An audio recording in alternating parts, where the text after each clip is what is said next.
فأعوذ بالله السميع العليم من الشيطان الرجيم من همزه ونفخه ونفثه بسم الله الرحمن الرحيم لا أقسم بيوم القيامة ولا أقسم بالنفس اللوامة أيحسب الإنسان أن لن نجمع عظامه بلى قادرين على أن نسوي بنانه۔ ساتھیو، یہ سورۃ القیامہ کے نام سے جانی جاتی ہے۔ یہ مکی سورتوں میں سے ہے، جیسا کہ اس کا موضوع بھی بتلا رہا ہے کہ یہ ایک مکی سورت ہے۔ یہ سورت کے پہلی ہی آیت لا اقسم بیوم القیامہ سے اس سورت کا نام لیا گیا ہے، اور اسی نام سے یہ حدیثوں کے اندر بھی وارد ہے۔ اس صورت کے اندر اللہ تبارک و تعالی نے شروع سے لے کر کے آخر تک درمیان کی چند آیتیں ہیں، 15 آیتوں کے بعد 15ویں آیت کے بعد سے لے کر کے کچھ آیتیں نبی کریم صلی اللہ علیہ وسلم کو ایک خاص توجیہ دی گئی ہیں آپ صلی اللہ علیہ وسلم کو، جو وحی سے متعلق آپ صلی اللہ علیہ وسلم کے وحی کے تلقی سے متعلق ابتدائے نبوت میں آپ کا جو طریقہ رہا اس سے متعلق آپ کو کچھ تسلی، کچھ تنبیہ دی گئی ہے۔ باقی شروع سے لے کر کے ساری صورت اسی پر مبنی ہے کہ قیامت برحق ہے اور اس کے دلائل کیا ہیں۔ اس کے دلائل کیا ہیں؟ انسانوں کے خصوصاً انسانی نفس سے اس کے دلائل پیش کیے گئے ہیں، اور شاید یہی وجہ ہے کہ اس صورت کے اندر، حالانکہ دیکھیے مشکل سے ایک صفحہ یا ڈیڑھ صفحے بھی نہیں ہو پائیں گے، ایک صفحے کی صورت ہے، اور اس صورت کے اندر اللہ تبارک و تعالی نے لفظ انسان، الانسان 6 بار استعمال کیا ہے۔ 6 بار استعمال کیا ہے، اس لیے کہ قیامت جو اللہ کے رسول صلی اللہ علیہ وسلم اور مشرکین کا یہ بہت بڑا اختلاف رہا ہے۔ یہ 3-4 باتیں جو اختلاف کی رہی ہیں، ایک تو توحید کا معاملہ، اور دوسرا جو سب سے اہم معاملہ کفار کے ساتھ اللہ کے رسول صلی اللہ علیہ وسلم کے اختلاف کا رہا ہے، وہ قیامت کا معاملہ ہے، حشر بعد الموت کا یا بعث بعد الموت کا معاملہ رہا ہے۔ وہ ان کے نزدیک یہ ناممکن سی چیز تھی، بہت سے لوگوں کے نزدیک، تو اسی کے اوپر دلیل پیش کی گئی ہے خصوصاً نفس انسانی سے۔ اسی لیے اگر اس صورت کو کہا جائے کہ اس صورت کا ایک نام الانسان بھی ہے، حالانکہ اگلے والی صورت کا بھی نام انسان ہے، انسان بھی ہے تو برا نہ ہوگا، کیوں؟ بکثرت لفظ انسان اس صورت کے اندر وارد ہے، جیسا کہ ہم نے کہا ایک چھوٹی سی صورت جس کو صرف ایک صفحہ یا ڈیڑھ صفحے کے اوپر قرآن مجید کے اندر پر مشتمل ہے، اس کے اندر 6 بار لفظ الانسان وارد ہے۔ تو اللہ تبارک و تعالی ارشاد فرماتا ہے لا اقسم بیوم القیامہ۔ لا یہ نہیں کے معنی میں آتا ہے، یہ اعراب کے لحاظ سے، عربی گرامر کے لحاظ سے تو یہ ایک زائد ہے، لیکن معنی کے لحاظ سے، بلاغت کے لحاظ سے یہ بہت معنی رکھتا ہے، اس لیے کہ آپ جانتے ہیں کہ اردو زبان کے اندر بھی اگر کوئی شخص کوئی فکرہ پیش کر رہا ہے، کسی سے کوئی بات ہو رہی ہے اور وہ بات خلاف واقع ہے، تو ہم کہیں گے نہیں بھائی، قسم ہے اللہ کی معاملہ ایسے ہے۔ تو اسی طریقے سے یہاں لفظ نہیں استعمال کیا گیا ہے، اسی لیے امام ابن کثیر رحمہ اللہ اس بات کی وضاحت کرتے ہیں کہ جہاں پر آگے کا معاملہ وہ نفی سے متعلق ہو، نہی سے یعنی اس کی تردید سے متعلق ہو، تو اس وقت قسم سے پہلے اللہ تبارک و تعالی لفظ لا استعمال کرتا ہے، جس سے اس فکرے کی، جس فکرے کے وہ لوگ حامل ہیں، مخاطب جس فکرے کا حامل ہے، اس کی تردید مقصود ہوتی ہے، جیسا کہ یہ اسلوب ہمارے اور آپ کے ہاں اردو زبان میں بھی مستعمل ہے، اور عام طور پر یہاں عربی میں بھی جب کوئی چیز لا واللہ، لا واللہ یعنی جو چیز ہے وہ حقیقی نہیں بلکہ واللہ کیا تو سوال کے تعجب کے سوال کے طور پر ہوتا ہے یا ایک اس چیز کی نفی ہوا کرتی ہے؟ تو لا اقسم بیوم القیامہ گویا کہ اللہ کا کوئی معنی نہیں کیا جائے گا، اللہ کا کوئی معنی نہیں کیا جائے گا، معنی ہے اقسم بیوم القیامہ، قسم کھاتا ہوں میں قیامت کے دن کی۔ اقسم بیوم القیامہ، اللہ تبارک و تعالی فرما رہا ہے قسم کھاتا ہوں میں قیامت کے دن کی۔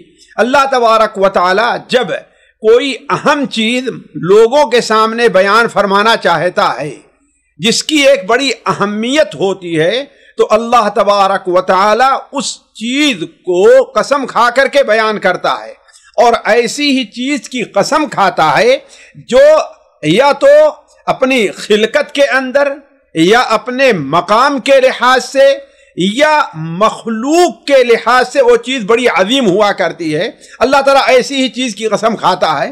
تو لا اقسم بیوم القیامہ قسم ہے قیامت کے دن کی۔ قیامت سے مراد کیا ہے؟ جانتے ہیں قیامت ہے، اسے قیامت کیوں کہا جاتا ہے؟ اس سے مراد وہ آخری دن ہے جس دن سارے کے سارے لوگ اپنے حساب کے لیے ایک جگہ پر جمع کیے جائیں گے۔ یا تو یہ ہے کہ وہ قائم ہونے والی ہے، یا سارے کے سارے لوگ اللہ تبارک و تعالیٰ کے سامنے حساب کے لیے وہاں پر کھڑے ہوں گے، قائم ہوں گے، یا اللہ تبارک و تعالیٰ یوم یقوم الاشہاد یعنی گواہوں کو کھڑا کرے گا۔ تو اس کی مختلف توجیحات ہو سکتی ہے، لیکن اصل معنی یہاں پر کیا ہے؟ وہ قیامت کا ہے۔ تو لا اقسم بیوم القیامہ قسم ہے، یعنی نہیں قسم ہے قیامت کے دن کی، یا نہیں قسم میں کھا رہا ہوں، اقسم ہے قسم کھاتا ہوں میں بیوم القیامہ قیامت کے دن کی۔ ولا اقسم بالنفس اللوامہ، اور نہیں، یعنی دوسری قسم اللہ تعالیٰ کھا رہا ہے، ولا اور نہیں، اقسم قسم کھاتا ہوں میں نفس لوامہ کی۔ نفس کے معنی روح، جان مراد ہے، اور لوامہ یہ لامہ یلوموں سے بنا ہوا ہے، ملامت کرنا، جیسا کہ ہمارے ہاں یہ لفظ عام طور پر بولا جاتا ہے۔ تو لوامہ وہ نفس جو بکثرت ملامت کرنے والا ہے۔ ہم اور آپ اچھی طریقے سے جانتے ہیں کہ کوئی بھی انسان ہے، چاہے وہ انسان نیک ہے یا برا ہے، اس کے اندر ایک ضمیر ہے، ایک ضمیر ہے، اردو میں اسے ضمیر کہا جاتا ہے، جو اپنے کیے پر اسے ملامت کرتا ہے یا اپنی کسی کوتاہی پر اسے ملامت کرتا۔ دونوں صورتیں ہوتی ہیں، کبھی کوئی چیز نہیں کیا حالانکہ کرنا چاہیے تھا اس پر ملامت کرتا ہے، کبھی کوئی چیز اس نے کیا حالانکہ نہیں کرنا چاہیے تھا اسے ملامت کرتا ہے، جسے اردو میں ہمارے ہاں ضمیر کا لفظ دیا جاتا ہے کہ ضمیر نہیں ہے، یا کہتے ہیں ان کا ضمیر جاگ اٹھا، ان کا ضمیر جاگ اٹھا، یعنی پہلے جو کام کیے تھے اس کے اوپر وہ شرمندہ ہوئے۔ تو ولا اقسم بالنفس اللوامہ، اور نہیں قسم کھاتا ہوں میں نفس لوامہ کی۔ قرآن مجید میں اللہ تبارک و تعالی نے تین نفس کا، یا نفس ایک ہی ہے اس کی تین کیفیت کا ذکر کیا ہے، اور تینوں جو ہے اپنے لحاظ سے ایک مومن کے لیے بہت اہم ہیں۔ ایک نفس امارہ ہے جس کا ذکر سورہ یوسف کے اندر 13ویں پارے کے شروع میں ہے، وما ابرئ نفسی ان النفس لامارۃ بالسوء۔ امارہ امر سے بنا ہے، برائی کا حکم دینے والا، برائی پر بہت ابھارنے والا، اس لیے کہ انسان کی فطرت اللہ تبارک و تعالی نے ایسی بنائی ہے کہ وہ برائیوں کی طرف مائل ہوتا ہے، برائیوں کی طرف اس کا رجحان ہوتا ہے، اور یہ انسان کا امتحان ہے کہ اس کے اوپر کس طریقے سے کنٹرول کر کے اللہ تعالیٰ کے احکام کی پابندی کرتا ہے۔ اسی لیے آپ نے بیان فرمایا کہ اللہ تعالیٰ نے جہنم کو ان چیزوں سے گھیر دیا ہے جو من پسند چیزیں ہیں، اور جنت کو ان چیزوں سے گھیر دیا ہے جو من کو، دل کو ناپسند ہے، انسانی فطرت اس کو پسند نہیں کرتی ہے۔ تو اس کی وجہ یہی ہے کہ یہ انسان کا نفس اللہ تعالیٰ نے ایسا بنایا ہے کہ وہ چیزیں جو اللہ تعالیٰ نے اسے منع کیا ہے وہ یا جن چیزوں سے روکا ہے اس کی طرف مائل ہوتا ہے، اس کی خواہش کرتا ہے، اس طرف رغبت کرتا ہے. تو وما ابرئ نفسی ان النفس لامارۃ بالسوء، میں اپنے نفس کی براءت نہیں کرتی. یہ علی اختلاف مفسرین حضرت یوسف علیہ السلام کا قول ہے یا عزیز مصر کی بیوی کا ہے. تو میں اپنے نفس کی براءت نہیں کرتی. ان النفس لامارۃ بالسوء، نفس تو برائیوں پر بہت زیادہ ابھارنے یا برائی کا بہت زیادہ حکم دینے والا ہے. تو یہ تو نفس لوامہ ہے، جو نفس امارہ ہے، جو ہر ایک کے اندر ہے. البتہ مومن جو ہے اس کے اوپر غالب آ جاتا ہے اور فاسق، فاجر اور کافر اس سے مغلوب ہو جاتا ہے. دوسرا نفس ہے یہ نفس لوامہ، اور یہ ہر ایک کے اندر یہ بھی پایا جاتا ہے، یہ ہر ایک کے اندر پایا جاتا ہے. اور اس میں جب کہیے یہ کہہ سکتے ہیں کہ مومن اور غیر مومن دونوں شریک ہیں. اگر یہ کہا جائے برابر کے شریک ہیں تو برا نہیں ہوگا، بلکہ اگر یہ کہا جائے کہ مومن اس میں زیادہ، مومن کو زیادہ حصہ ملا ہے تو وہ یہ بھی شاید برا نہ ہو. لوامہ کے معنی ہے جیسا کہ ہم نے کہا کسی کوتاہی پر یا کسی عمل کے اوپر ملامت کرنے والا. آپ جانتے ہیں کہ انسان بسا اوقات ایک کام کرتا ہے اور پھر افسوس کرتا ہمیں یہ کام نہیں کرنا چاہیے. وہ دل ہی دل میں کرتا، اس کا ضمیر، اس کا نفس اسے جو ہے عار دلاتا ہے کہ تم نے یہ کام کیوں کیا، یہ آیا کام کیوں نہیں کیا. اور یہ چیز مومن کو تو اس دنیا میں بہت حاصل ہے، اس لیے کہ مومن اللہ تبارک و تعالی کے احکام کے بارے میں اگر اس سے کوئی کوتاہی ہوتی ہے یا اللہ تعالیٰ کی حدود نفسانی خواہشات سے مغلوب ہو کر کے حدود کو توڑ دیتا ہے تو وہ انسان شرمندہ ہوتا ہے، اس کا نفس ملامت کرتا ہے اور فوراً ہی اللہ تعالیٰ سے توبہ کر لیتا ہے. اور قیامت کے دن یہ سب سے زیادہ اس کا اظہار کافر کے اوپر ہوگا. مومن بھی ہوں گے، کافر کے اوپر بھی ہوگا، اس لیے کہ کافر جب دیکھے گا کہ جو کچھ دنیا میں ہم نے کیا آج ہمارے کام آنے والا نہیں ہے، تو کاش کہ ہم وہ اس کام جن کو چھوڑے ہیں ان کو کیے ہوتے اور جو کام کیے ہیں اس کو ہم نے چھوڑا ہوتا. تو یہ نفس لوامہ ہے. اور تیسرا نفس یا نفس کی تیسری کیفیت نفس مطمئنہ ہے، اور یہ خالص مومن اور کامل مومن لوگوں کا نفس ہے. یہ مومن اور کامل مومن، گنہگار مومن کا نفس نہیں ہے. اور کوشش یہ کرنی چاہیے کہ ہر مسلمان کو یہ نفس کی یہ کیفیت حاصل ہو. وہ یہ ہے کہ اللہ تبارک و تعالیٰ کے احکام، اللہ تبارک و تعالیٰ کے فرائض، اللہ تبارک و تعالیٰ کا جو فیصلہ ہو اس کے اوپر اس کا دل مطمئن ہو. اگر وہ وسعت اللہ نے دی ہے، مالداری دی ہے، تو اس پر وہ مطمئن ہے. اور اگر اسے اللہ تعالیٰ نے غریبی میں رکھا ہے تو اس پر وہ مطمئن ہے کہ یہ اللہ تعالیٰ کا ہمارے بارے میں فیصلہ ہے، اور اللہ تعالیٰ کا جو فیصلہ ہوتا ہے وہ حکمت پر مبنی ہوتا ہے. تو یہ تین نفس ہے. تو یہاں پر نفس لوامہ، تو لا اقسم بیوم القیامت ولا اقسم بالنفس اللوامہ. یہاں ایک بات کی اور وضاحت کر دوں کہ ابھی ہم نے یہ کہا تھا کہ اللہ تعالیٰ جب کسی چیز کی قسم کھاتا ہے تو وہ چیز بڑی عظیم ہوتی ہے، یا نفع کے لحاظ سے عظیم ہوتی ہے، یا وہ باعث ضرر ہے اسے بچنے کے لحاظ سے وہ عظیم ہوتی ہے، یا انسان کے فائدے جیسے آسمان ہے، رات ہے، دن ہے، سورج ہے، چاند ہے، انسان کے لیے مفید ہونے کے لحاظ سے وہ چیز عظیم ہوتی ہے، یا انسان کے حالات کو بدلنے کے لحاظ سے وہ عظیم ہوتی ہے.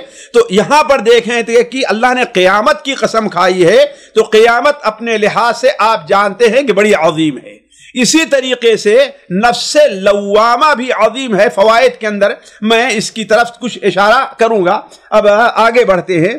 اللہ تعالیٰ فرماتا ہے اَيَحْسَبُ الْإِنسان، یہ اللہ نے قسم کھائی، لیکن قسم کس پر کھائی گئی ہے اس کا ذکر نہیں، اس لیے کہ دیکھیے ہم اچھی طریقے سے جانتے ہیں ایک قسم کا کھانا ہے اور ایک قسم کھانے والا ہے. ایک قسم جس چیز کی قسم کھائی جا رہی ہے، جس چیز کی قسم کھائی جا رہی ہے، جیسے مثال کے طور پر اللہ نے فرمایا وَالْعَصْرِ إِنَّ الْإِنسَانَ لَفِي خُسْرٍ. قسم ہے زمانے کی، قسم کا کھانا یعنی کسی چیز کو تاکیدی بنانا اور قسم کھانے والا اللہ تعالیٰ ہے۔ قسم کس کی کھا رہا ہے؟ زمانے کی کھا رہا ہے۔ اور کس بات پر قسم کھا رہا ہے؟ وہ کیا ہے؟ ان الانسان لفی خسر، انسان خسارے میں ہے۔ تو یہاں اللہ تبارک و تعالیٰ قسم کھانے والا ہے۔ اقسم یعنی میں قسم کھاتا ہوں، اللہ تبارک و تعالیٰ کس چیز کی قسم کھا رہا ہے؟ قیامت کے دن کی قسم کھا رہا ہے۔ کس چیز کی قسم؟ قیامت کے دن کی قسم کھا رہا ہے۔ کس بات پر قسم کھا رہا ہے یہ یہاں پر مذکور نہیں ہے، اور یہ بعض جگہ اس سے پہلے بھی آیا ہے۔ کس بات پر قسم ہے؟ بسا اوقات جب وہ چیز بالکل واضح ہوتی ہے اور اگلے اور پچھلے موضوع یا جو مضمون چل رہا ہے اس کا ذکر ہوا کرتا ہے، تو جس چیز کی قسم کھائی جائے اس کا ذکر نہیں ہوتا۔ تو یہاں پر جس چیز کی قسم کھائی جا رہی ہے وہ یہ ہے جو اگلی آیت سے اَيَحْسَبُ الْإِنسَانُ أَلَّن نَّجْمَعَ عِظَامَهُ، اس لیے کہ مکہ کے مشرکین کہتے تھے کہ جب ہڈی ہم بن جائیں گے، ہماری ہڈیاں بوسیدہ ہو جائیں گی، ہم زمین کا ایک حصہ بن جائیں گے، تو ہمیں دوبارہ اٹھایا کیسے جائے گا؟ تو اللہ تعالیٰ اسی پر قسم کھا رہا ہے۔ قسم ہے قیامت کے دن کی، قسم ہے نفس لوامہ کی، یقیناً اللہ تبارک و تعالیٰ تمہاری ہڈیوں کو جمع کر لے گا، یا قیامت کے دن، قیامت آنے والی ہے جس دن اللہ تعالیٰ تمہیں دوبارہ، جب بوسیدہ ہڈیاں بن جاؤ گے، تمہارے جسم کو بنا کر کے اللہ تعالیٰ تمہیں دوبارہ زندہ کرے گا۔ یہ ہے، اس پر قسم کھائی جا رہی ہے۔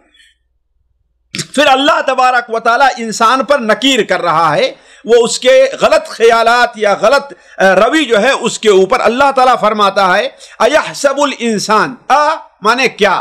یحسب، انسان گمان کرتا ہے، سمجھتا ہے، الانسان أَلَّن نَّجْمَعَ عِظَامَهُ، کیا گمان رکھتا ہے؟ کہ ہم اس کی ہڈیوں کو جمع نہیں کر سکتے۔ أَلَّن نَّجْمَعَ عِظَامَهُ، ہم اس کی ہڈیوں کو جمع نہیں کر سکتے۔ یعنی وہ یہ سمجھتا ہے کہ ہم جب مر جائیں گے، اسی زمین میں دفن ہو جائیں گے، اسی زمین کا ایک حصہ بن جائیں گے، ہماری ہڈیاں الگ الگ ہو جائیں گی۔ جس طریقے سے بہت سے لوگوں کو یہ مشاہدہ ہے کہ جب وہ دیکھتے ہیں کہ مردہ سر گل جاتا ہے، یا بہت سے لوگ جو دیہات میں رہتے ہیں جب وہ اپنے جانوروں کو باہر پھینک دیتے ہیں تو کچھ دنوں کے بعد اس کی ہڈیاں، پہلے اس کے گوشت سڑتے گلتے ہیں، جانور کھا جاتے ہیں، اور پھر کچھ دنوں کے بعد اس کی ہڈیاں بھی الگ الگ ہو جایا کرتی ہیں، پیر الگ ہو جاتا ہے، ہاتھ الگ ہو جاتا ہے، اور جسم الگ ہو جاتا ہے، دھڑ الگ ہو جاتا ہے۔ تو یہی ان لوگوں کو شبہ تھا کہ اللہ تعالیٰ ان ہڈیوں کو کس طریقے سے جمع کرے گا، اور خاص کر جب وہ بالکل بوسیدہ ریزہ ریزہ ہو جائیں گی اور ان کی کوئی حیثیت باقی نہیں رہے گی، تو اسی پر اللہ تعالیٰ فرماتا ہے اَيَحْسَبُ الْإِنسَانُ، کیا انسان یہ سمجھتا ہے کہ أَلَّن نَّجْمَعَ عِظَامَهُ، کہ ہم اس کی ہڈیوں کو جمع نہیں کریں گے، یا یہ کہ ہرگز ہرگز ہم جمع نہیں کر پائیں گے عظامہ، اس کی ہڈیوں کو؟ اللہ تعالیٰ فرماتا ہے بلا، کیوں نہیں،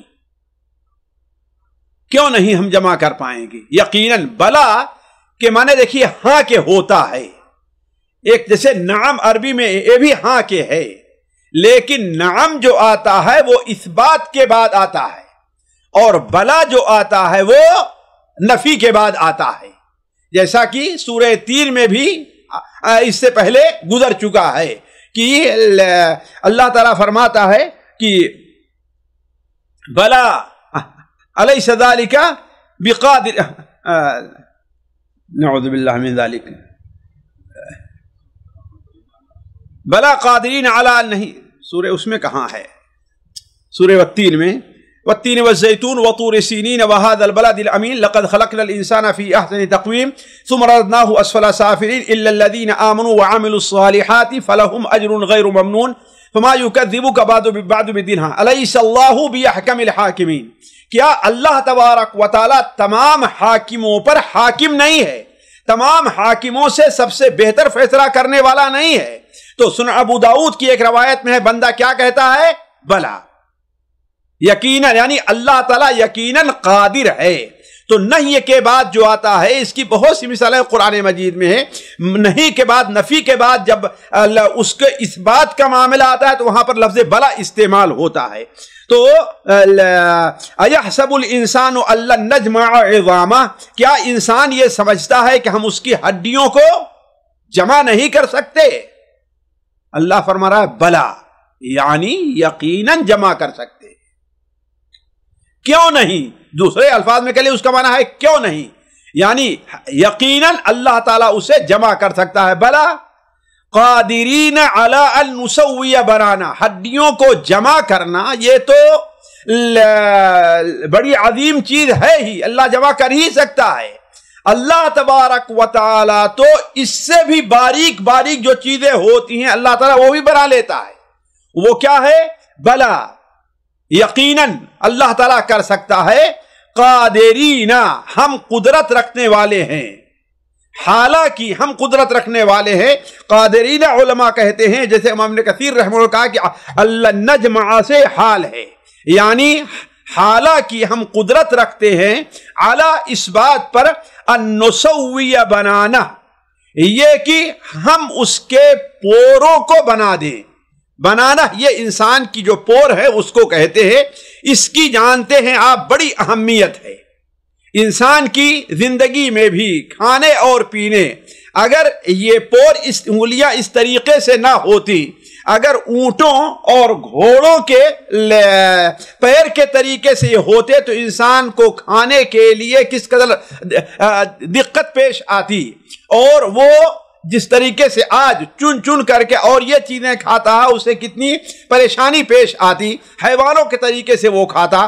تو بلا یقیناً قادرین، حالانکہ ہم ایسا کیوں نہیں، حالانکہ ہم قدرت رکھتے ہیں کہ اس کے پوروں کو برابر کر دیں یا اس کے پوروں کو بنا دیں.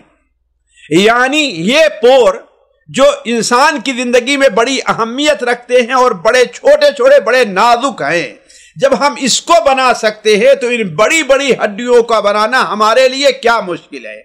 یہاں اصل میں جو پوروں کا ذکر کر کے ایک بلاغت کی طرف اللہ تبارک و تعالیٰ نے اشارہ کیا ہے، وہ یہ ہے کہ دیکھیے علماء جو تحقیق ہیں وہ کہتے ہیں کہ انسان کا یہ انگوٹھا حق کو اور یا کسی چیز کی شخصیت کو ثابت کرنے کے لیے جتنا کامیاب ذریعہ اس کا انگوٹھا یا اس کا بسمہ لینا ہے، جسے عربی میں بسمہ کہتے ہیں، اسٹامپ کہتے ہیں، یہ کوئی اور چیز نہیں ہے.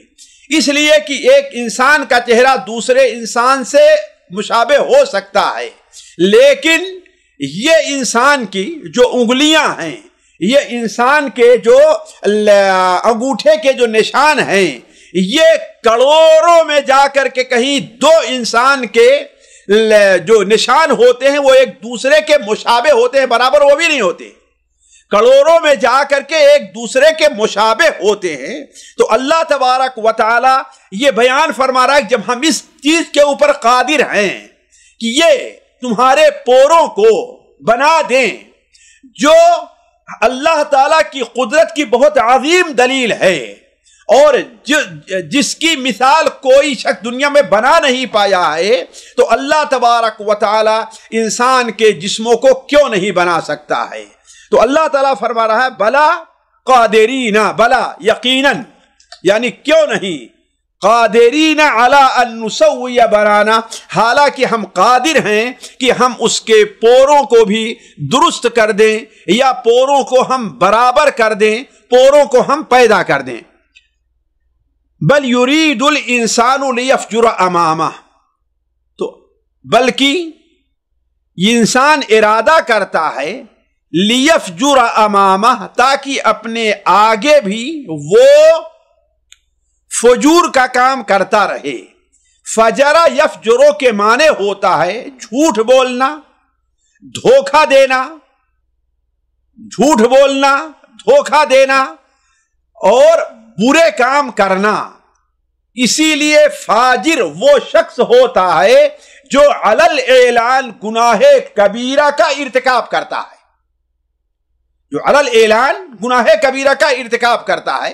ہمارے ہاں عموماً اس کا ایک معنی جو ہے جو جھوٹ بولنا کہا، گالی دینا کہا جاتا ہے، یہ اس کا بڑا محدود سا معنی ہے، بڑا محدود سا معنی ہے۔ اور جس حدیث کا ترجمہ گالی دینا کیا جاتا ہے کہ وَإِذَا خَاصَمَ فَجَرَ، جب لڑائی کرے تو گالی گلوچ پر اتر آئے، یہ اس کا ترجمہ قطعاً مناسب نہیں ہے، اس لیے کہ فجور کا جو اصل معنی ہے وہ یہ ہے کہ انسان دھوکہ دے، انسان جھوٹ بولے، انسان غلط طریقہ اختیار کرے، غلط طریقہ اختیار کرے۔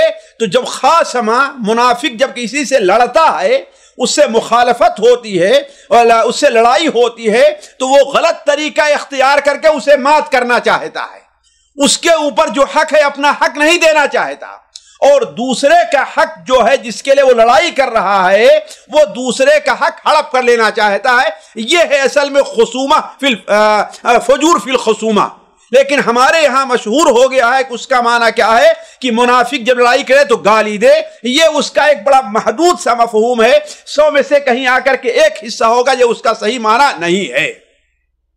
تو یہاں پر اللہ تعالیٰ بیان فرماتا ہے کہ بل یرید الانسان، بلکہ انسان یہ ارادہ کرتا ہے کہ چاہتا ہے لیفجر امامہ، تاکہ وہ اپنے آگے بھی فجور یعنی گناہ کا کام کرتا رہے، اللہ کی مرضی کے خلاف چلتا رہے، اللہ کی مخالفت کرتا رہے، اللہ کی نافرمانی کرتا۔ یہ ہے اصل لیفجر امامہ کی مقصد یہ ہے کہ اس کا یہ معنی نہیں ہے کہ انسان وہ قیامت کو سمجھتا نہیں، انسان حقیقت کو سمجھتا نہیں ہے، بلکہ انسان کے اندر جو نفس لوامہ ہے، یہی مناسبت ہے نفس لوامہ قسم کھانے کی، جو نفس لوامہ ہے، جو انسان چوری کرتا ہے اندر سے اس کا دل یہ جانتا ہے، ملامت کرتا ہے کہ ہاں یہ چوری غلط کام ہے، لیکن اب عادت پڑ گئی، اس کی ایک مجبوری بن گئی ہے۔ ایک عورت زنا کا پیشہ کرتی ہے لیکن اندر سے اس کا دل ملامت کرتا رہتا ہے، یا ایک بار دو بار کے بعد ایک ایسا وقت آتا ہے کہ اس کا نفس ملامت کرتا رہتا ہے۔ تو اللہ تعالیٰ فرما رہا ہے کہ یہ لوگ جو قیامت پر ایمان نہیں لے آتے، اس کا یہ معنی نہیں کہ وہ لوگ سمجھ نہیں رہے ہیں، وہ لوگ یہ سمجھ رہے ہیں کہ ہم قیامت پر ایمان لے آ لیے، محمد کی اتباع کر لیے تو ہماری جو خواہشات ہیں، ہمیں شراب نہیں پینے کو ملے گا، ہمیں جھوٹ بولنے کو نہیں ملے گا، ہمیں بہت سے ایسے کام ہیں جو ہمیں نہیں کرنے ہوں گے۔ اب مثال کے طور پر ابھی مجھ سے ایک دن پہلے کسی صاحب نے کہا کہ میں کسی کو دعوت دے رہا تھا، وہ میاں بیوی کہیں سمندر کے کنارے تھے، تو ان میں سے وہ شخص سوال کرتا ہے کہ میں تو مسلمان ہو جاؤں، لیکن یہ بتلائیے کہ جب ہم مریں گے، جہاں آپ کہیں کہ دوبارہ اٹھنا ہے، تو میری بیوی مجھ کو ملے گی کہ نہیں ملے گی؟ یعنی گویا کہ وہ اپنی خواہش کو دیکھ رہا، وہ جو ہے یہ اقرار کرنے کے لیے تیار نہیں ہے، یا اقرار کرتا ہے کہ ہاں بھائی دوبارہ اٹھنا برحق ہے، اور جو آپ کہہ رہے ہیں وہ سچ ہے، لیکن میرے سامنے یہ رکاوٹ ہے، کہیں ایسا نہ ہو کہ میری بیوی مجھ سے جدا رہے۔ تو کہنے کا مطلب یہ ہے کہ اللہ تعالیٰ جو فرما رہا ہے کہ وہ یہ ہے کہ انسان اس کا معنی یہ نہیں کہ انسان دلیل کو سمجھ نہیں پا رہا ہے، سمجھ رہا ہے، لیکن وہ جانتا ہے کہ اگر ہم ایمان لے آ لیے تو ہمارے سامنے بہت رکاوٹیں آ جائیں گی، ہم جو لوگوں کا مال ناجائز طریقے سے کھاتے ہیں، شراب پیتے ہیں اور آزادیاں کرتے ہیں، ہمارے آزادیوں پر قدغن لگ جائے گی۔ تو بل یرید الانسان لیفجر امامہ یسأل ایان یوم القیامہ، اسی لیے وہ بطور عناد کے، بطور سوال کے نہیں، سمجھنے کے لیے نہیں، بلکہ بطور عناد کے کہتا ہے کہ یسأل ایان یوم القیامہ، قیامت کے دن کب آئے گا؟ یسأل سوال کرتا ہے کہ ایانا یوم القیامہ، کب ہے قیامت کا دن، یعنی جس قیامت کا آپ ہم سے آدھا کر رہے ہیں وہ کب آئے گا؟ ہمارے باپ دادا اتنے دنوں سے ہوتے آئے ہیں، مر رہے ہیں، جی رہے ہیں، ایک پیدا ہوتا ہے، ایک مرتا ہے، ایک پیدا ہوتا ہے، یہ سلسلہ چلا آ رہا ہے، تو آپ جب کہہ رہے ہیں تو وہ کب آنے والی ہے؟ اللہ تعالیٰ فرماتا ہے کہ جب قیامت آئے گی تو اس وقت تمہیں سنبھلنے کا موقع نہیں ملے گا۔ فَإِذَا بَرِقَ الْبَصَرُ، برق دیکھیے کیا بجلی کے کہتے ہیں، اس کا یہ معنی برقہ کا یہ ہے کہ چمکنے کے ہے، برکہ کا معنی یہ ہے آنکھوں کو چوندھیاں جانا کے ہے، اور ایک برکہ کا معنی جیسا کہ اہل لغت نے لکھا ہے وہ یہ ہے کہ انسان کی آنکھ کھلے تو کھلی ہی رہ جائے، آنکھ کھلی رہ جائے۔ اسی لیے دونوں ترجمہ علماء نے کیا ہے۔ بعض علماء نے کیا ہے کہ جب آنکھیں پتھرا جائیں گی یعنی کھلی رہ جائیں گی، اور بعض علماء نے کیا ہے کہ جب آگے چودھیاں جائیں گی یعنی کچھ دکھائی تمہیں نہیں دے گا۔ تو فَإِذَا بَرِقَ الْبَصَرُ یعنی یہ قیامت کا جب آئے گی تو اس وقت تمہیں سنبھلنے کا موقع نہیں ملے گا۔ فَإِذَا بَرِقَ الْبَصَرُ وَخَسَفَ الْقَمَرُ اور چاند کے اندر گرہن لگ جائے گا، یعنی چاند بے نور ہو جائے گا، اس کی روشنی باقی نہیں رہے گی۔ وَخَسَفَ الْقَمَرُ چاند بے نور ہو جائے گا۔ وَجُمِعَ الشَّمْسُ وَالْقَمَرُ سورج اور چاند کو جمع کر دیا جائے گا، اکٹھا کر دیا جائے گا۔ یعنی یہ سورج اور چاند کا اکٹھا ہونے کا کئی معنی علماء نے ذکر کیا ہے۔ ایک معنی تو یہ ہو سکتا ہے کہ جب قیامت آئے گی تو چونکہ سورج ٹوٹ جائے گا، سورج بے نور ہو جائے گا، اور چاند کو جو روشنی ملتی ہے سورج سے، لہذا سورج اور چاند گویا کی ایک ہو جائیں گے۔ اور یہ بھی ہو سکتا ہے جب قیامت کا زلزلہ آئے گا یہ ساری دنیا تہس نہس ہو جائے گی، تو آج اگرچہ چاند پہلے آسمان میں ہے اور سورج کتنے اونچے آسمان میں ہے، جب تہس نہس ہو جائے گی دونوں ایک دوسرے کے ساتھ مل جائیں گے۔ تو کئی معنی اس کا ہو سکتا ہے، لیکن مراد ایک یہ ہے کہ دونوں کی حیثیت جو اس وقت باقی ہے وہ باقی نہیں رہے گی، وہ ختم ہو جائے گی۔ اور جانتے ہیں قیامت کے دن اللہ تبارک و تعالی سورج اور چاند کو جمع کر کے جہنم کے اندر ڈال دے گا۔ تو وَجُمِعَ الشَّمْسُ وَالْقَمَرُ اور جمع کر دیا جائے گا، اکٹھا کر دیا جائے گا، ملا دیا جائے گا سورج اور چاند کو۔ تو اس وقت انسان کیا کہے گا؟ يَقُولُ الْإِنسَانُ يَوْمَئِذٍ أَيْنَ الْمَفَرُّ اس وقت انسان کہے گا، یقول الانسان کہے گا انسان یومئذ اس دن، این المفر کہاں بھاگ کر کے جائیں۔ اس لیے کہ انسان کو اللہ نے پیدا کیا ہے اور انسان کو اللہ کے علاوہ کہیں اور بھاگ کر کے جانے میں سکون نہیں ہے، اور نہ انسان اللہ تبارک و تعالی سے بھاگ کر کے کہیں جا سکتا ہے۔ تو اللہ تبارک و تعالی گویا کی قیامت کی ہولناکی بیان کرتے ہوئے، اس لیے کہ وہ لوگ کہتے تھے کہ ایانا یوم القیامہ، ایانا مرساہا قیامت کب آئے گی؟ تو اللہ تعالیٰ بتا رہا ہے کہ قیامت کی جب ہولناکی ہوگی تو تمہیں اللہ تعالیٰ سے بھاگنے اور چھپنے کے لیے کوئی جگہ نہیں ملے گی۔ تو فَإِذَا بَرِقَ الْبَصَرُ جب دیدے پتھرا جائیں گے یا آنکھیں بے نور ہو جائیں گی، آنکھیں چودھیا جائیں گی، وَخَسَفَ الْقَمَرُ اور چاند بے نور ہو جائے گا، وَجُمِعَ الشَّمْسُ وَالْقَمَرُ اور سورج اور چاند کو جمع کر دیا جائے گا، تو یقول الانسان اس دن انسان کہے گا این المفر آج تو ہم کہیں نہیں بھاگ کر کے جا سکتے، این المفر کہاں ہے بھاگ کر کے جانا، کہاں ہم بھاگیں، کس جگہ پر جائیں؟ اللہ تعالیٰ کلا لا وزر ہرگز نہیں، لا وزر وزر کے معنی مأوا ملجا ٹھکانا، لا وزر کوئی ٹھکانا اب نہیں ہے، کہیں بھاگنے کی جگہ نہیں ہے۔ ما لکم من ملجأ یومئذ وما لکم من نکیر یعنی نہ تو تم کہیں بھاگ کر کے جا سکتے ہو، نہ تو تمہارے لیے کوئی ٹھکانہ ہے، اور نہ ہی تم چھپ سکتے ہو، اور نہ ہی کسی بات کا اب انکار کر سکتے ہو۔ تو یقول الانسان یومئذ این المفر کلا لا وزر ہرگز نہیں، کوئی ٹھکانہ نہیں ہے، کوئی جگہ نہیں ہے چھپنے کے لیے۔ الی ربک یومئذ المستقر تیرے رب کی طرف اس دن ہر ایک کا ٹھکانہ ہے، ہر ایک کو تیرے رب کے سامنے آ کر کے ٹھہرنا ہے، آ کر کے حاضر ہونا ہے، اور اس کے علاوہ کوئی اور وہاں پر بھاگنے کی جگہ نہیں ہے۔ جانتے ہیں قیامت کے دن کوئی بھی آدمی کہیں بھی بھاگ کر کے جا نہیں سکتا۔ تو الی ربک یومئذ المستقر اس وقت کیا ہوگا؟ يُنَبَّأُ الْإِنسَانُ يَوْمَئِذٍ بِمَا قَدَّمَ وَأَخَّرَ، انسان کو اس دن بتایا جائے گا، خبر دے دی جائے گی انسان کو یومئذ کس چیز کا، بما قدم وأخر، اس چیز کو بھی جس کو آگے کیا، وأخر اور اس چیز کو جس کو پیچھے کیا۔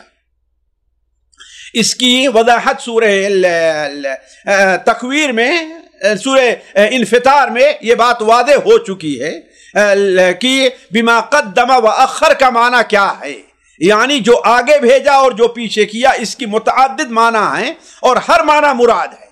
ایک معنی تو یہ ہے کہ بما قدم وأخر، وہ کام جسے انسان آگے بھیج دیا ہے اور وہ جس کو پیچھے چھوڑا ہے، یعنی وہ کام جو انسان نے کیا ہے اور وہ کام جو خود تو نہیں کر رہا ہے لیکن اس کا ایک اثر چھوڑ کر کے جا رہا ہے۔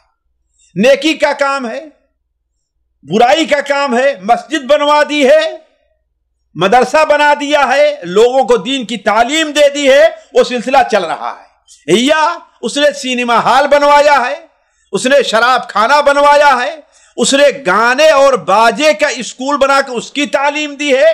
ہر ایک نیک یا برا جو کچھ بھی ہے بما قدم وأخر، تو گویا انسان کے سامنے وہ بھی ہوگا جو انسان خود کیا ہے اور وہ بھی ہے جس کام کا انسان سبب بنا ہے۔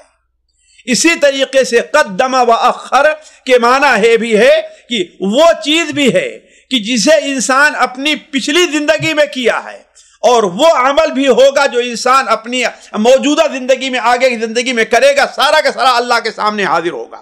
اور یہ بھی ہوتا ہے کہ معنی ہو سکتا ہے کہ بما قدم، یعنی وہ کام جس کو انسان نے کیا ہے، آگے کیا یعنی کر ڈالا، وأخر یعنی پیچھے چھوڑ دیا، اس کو کیا نہیں ہے۔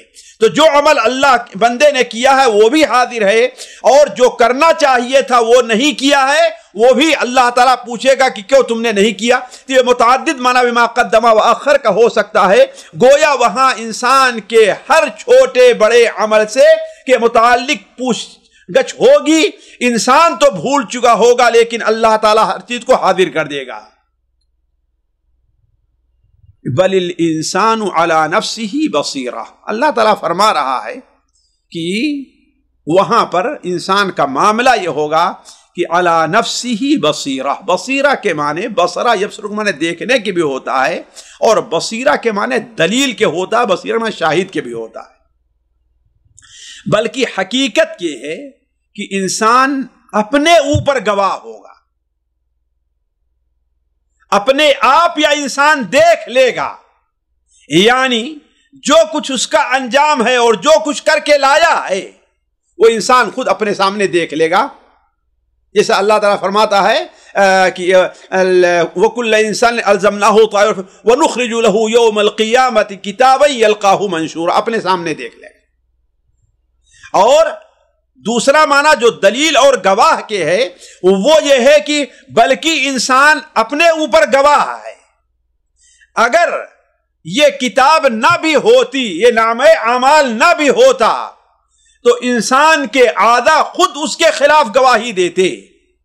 تو بل الانسان علی نفسہ بصیرہ، یہ دونوں معنی ہے کہ بلکہ انسان اپنے نفس کے اوپر گواہ ہے، اپنے نفس کے لیے دلیل ہے، یا انسان خود اپنے نفس سے متعلقہ جو چیزیں ہیں اس کو انسان دیکھ لے رہا، اس کا مشاہدہ کر لے رہا ہے۔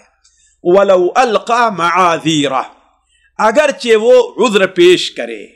وَلَوْ أَلْقَى، ان دونوں آیتوں کو اگر دیکھیں تو ان کا تعلق نفس لوامہ سے بھی ہے، اس لیے کہ انسان بسا اوقات اپنی غلطی کو چھپانے کے لیے کتنے عذر پیش کرتا ہے، اپنی کوتاہی سے متعلق کتنے عذر پیش کرتا ہے۔